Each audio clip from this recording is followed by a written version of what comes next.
Holmes decides to travel to Mr. Travis's home alone, leaving Watson in the company. Oh, we've been here before. So you've been reading my article? Yes. Yes, this guy. I thought his name was Trent. So Philip Travis is... Okay. How about Peter Smith? We shall go see Mr. Peter Smith, then. Let's go see what he has to say. Having heard Mr. Smith's name from many others, Holmes travels to the man's resident, hoping the long trip will be worth the effort. Sorry I can't help you, Ducky, but Mr. Smith has been out of the country since the middle of March. He's a good-looking bloke, except for the dirt under his fingernails.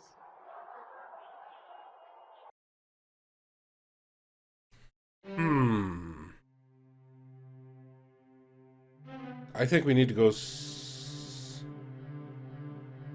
Isn't one shipping company like the next? After a 10-minute explanation, Watson admits he stands corrected and follows the detective at the door. This seemed to be a dead end. No one had any information that could help us solve this case. Well, darn.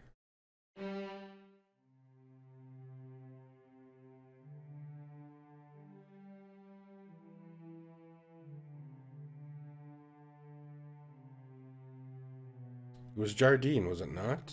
I believe it was Jardine. After reading an article in the Times, Holmes hurries Watson into a carriage, believing that it's the time of essence if they headed to the shipping company. Here is a passenger list you requested, sir. I think Fenwick was a new name. I do believe Fenwick was a new name. Aha! Let's go see if we can see a Mr. Fenwick. Aha! Let's try this. Cap in hand, the men leave 221 Baker Street and journey to the other side of town to visit the haughty Fenwicks. They hope for a tidbit of information. I'm sorry, but I don't know anything about the death of old... whatever his name was. Andrew Weatherby. Fact is, I only saw the gentleman once, just as we were boarding. And I'll tell you, I resented the first officer's questioning us on the matter, and I resent yours. The whole voyage was a disaster from beginning to end. Our accommodations were positively abysmal. They wouldn't even let us bring Dickie into our cabin. Dickie? Her high-strung, distasteful little mutt. How can you say that, Merrill? You know Dickie is a blue-blooded Yorkshire Terrier. Mumsy will be with you in just a moment, Dickiekins.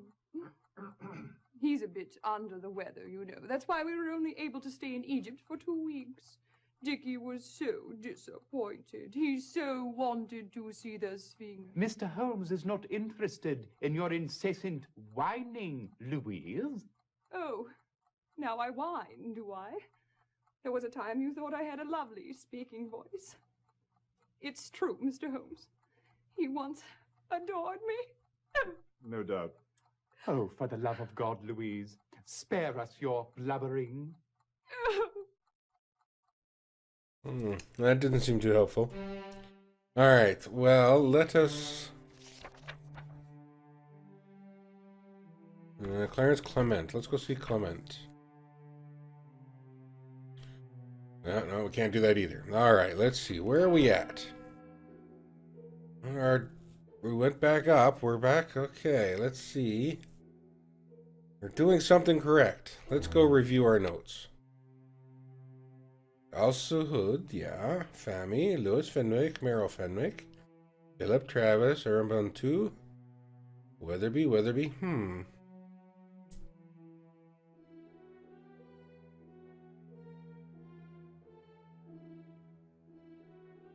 I don't know. I don't know, boys and girls. Who shall we go visit now?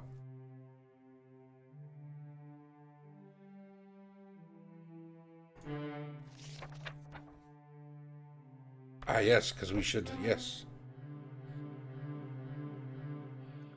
Pettigrew wrote this book over 50 years ago, and there's still nothing better on the subject. Fascinating. Just fascinating. And what can I do for you today, Whitson? It's Watson, sir. Watson, yes, of course. We're interested in what you may have learned about this mummy case. Oh, so these days it's mummies you're chasing down with that fella Holmes. It's Holmes, sir. This is what I said now, isn't it, Whitson? Yes, I believe you did, sir. Let me show you what I found so far.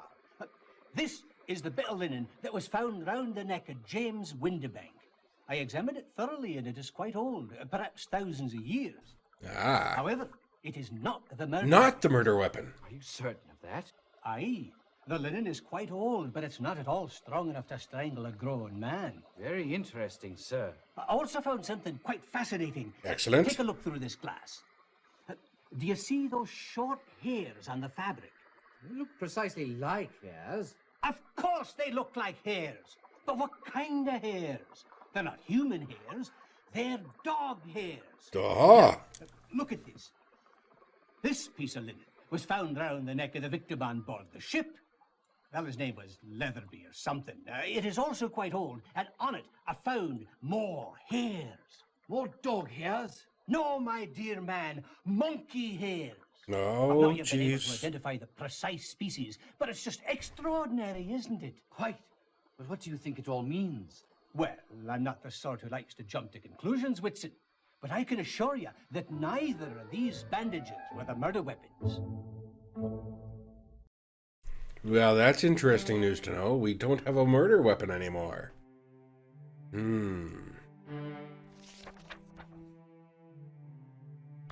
Yes, let's go see what he has to say. A migraine sidelines the great detective. While he sues himself, Holmes sends Watson to discuss the murders with the medical examiner, hoping for more evidence to support his growing hypothesis. Beg your pardon, but could I have a word with you, Sir Jasper? Dr. Watson, of course. Are you investigating the death of Samuel Sneed? I just finished with him. No, we're interested in James Windibank. Ah, the mummy's latest victim, of course. Who hired Holmes for this one? King Tut? Oh, that's a jolly good one. Actually, we don't have a client on this one. Just for fun, eh? Well, about the only thing I can tell you is that mummy has very powerful hands. What do you mean? The trachea was crushed along with one of the vertebrae of the neck. Death was instantaneous. Snap. But the paper's reports say that there were mummy wrappings found round the neck. Just window dressing. Without question, it was bare hands. The bruises and the way that the vertebrae was crushed leave no doubt about that. Thank you very much for your time, Sir Jasper. We're very much So it was a big, strong guy. Oh, Watson, you will let me know when you've convicted the mummy. Beg your pardon? Well, so I can perform an autopsy on him. Would be most fascinating, don't you think? Yeah, quite fascinating. All right.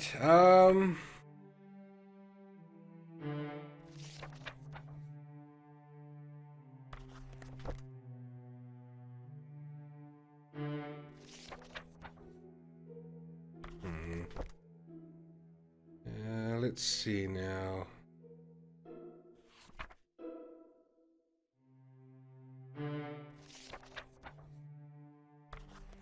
Yes, he is the son of John Pettigrew.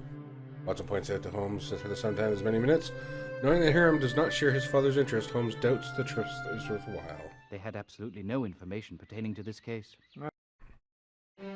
Well, no information. Darn it. All right.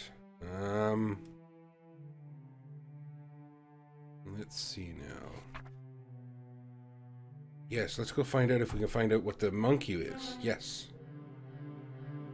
Holmes is dragged from his armchair by Dr. Watson, who promptly stuffs him into a carriage headed for the zoo. It appears that they've just left. There are fresh footsteps retreating from the front door. But look, Holmes, there are also some coming towards the door. Terribly observant, Watson. However, the prints you are looking at belong to us. No. Jolly good.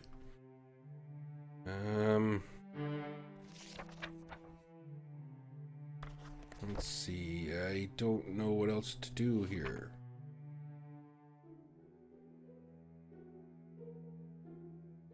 Let us go check our notebook. Obviously, we need to...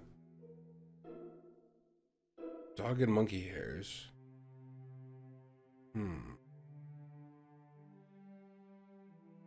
We need to go find out about dog and monkey hairs.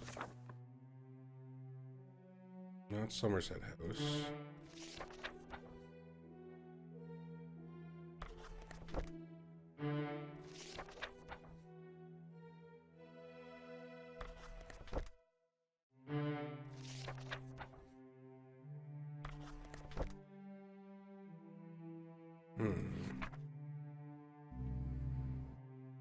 I need to know about animals. Where would I learn about animals? The English Archaeological Society. Yes. This seemed to be a dead end. No one had any information that could help us solve this case. Well, darn it. That didn't work as nearly as good as I had hoped.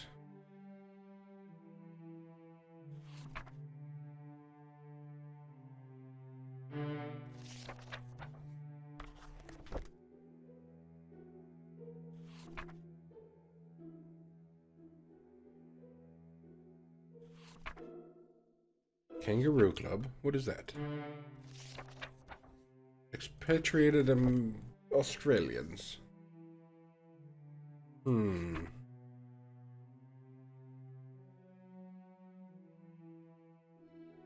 Let's send an irregular to the mummies.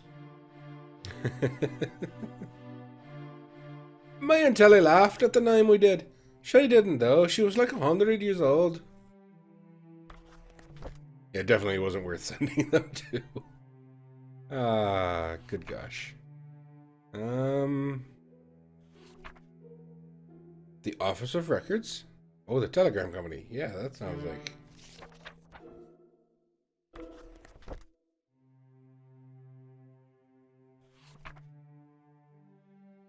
Have we been to the Criminology Lab? Yeah, I don't remember. Pettigrew wrote this. Yeah, I was already there once. Porky Shinwell. Who's he again?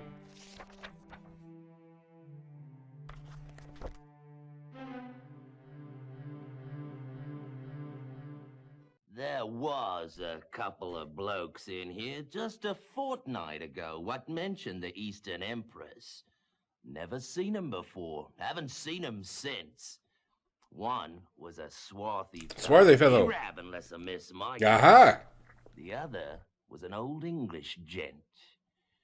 I overheard him say something about a bird and later caught the name of the ship. I hope that helps you. Care for a drink, yeah? Well, so we know they were there, so do we go to... what was it? The rat? Raven and the rat. Let's go there and see what... There. Oh, same one. Okay.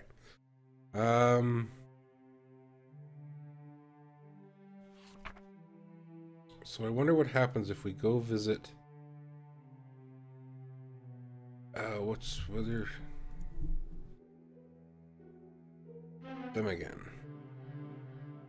I'm very sorry to intrude on you in your moment of grief. No, it's the same thing. Okay. Alright, boys and girls. I do believe I'm still at... Oh, Sneed. Let's go see if we can find Sneed. No, no Sneed. And no... Kitty's here to help now. So we'll be able to do this... what was the other name? Dickie. Dickie, no, I don't see it. Alright, let's go.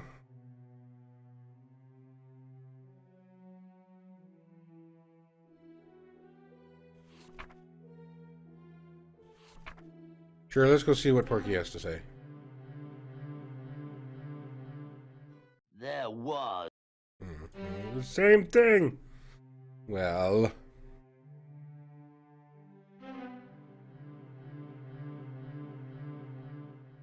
Well, Holmes, it appears we're out of luck. The clerk told me that O'Brien is off on holiday. This bad bit of luck, that is. Such a bad bit of luck. Okay. I don't know what to do anymore, boys and girls. So I think we're gonna go look.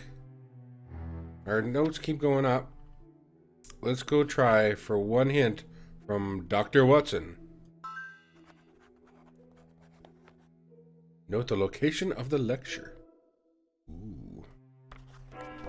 August 17th.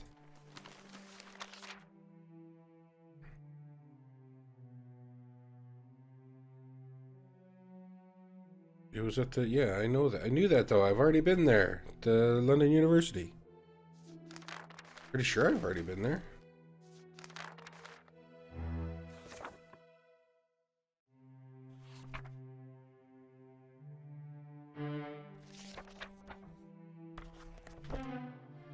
Knowing that Lawrence Feld works for the shop dollars, you send a few more well-minded boys to his other. He wants us to go nosing around the university. Places like that give us the creeps, they do. Yeah, then I suppose. Such a tragedy. Fine men all, and such outstanding scholars. I still can't quite get over the shock of it. We understand. Professor, we're looking for background. Yeah, see, we've already been there.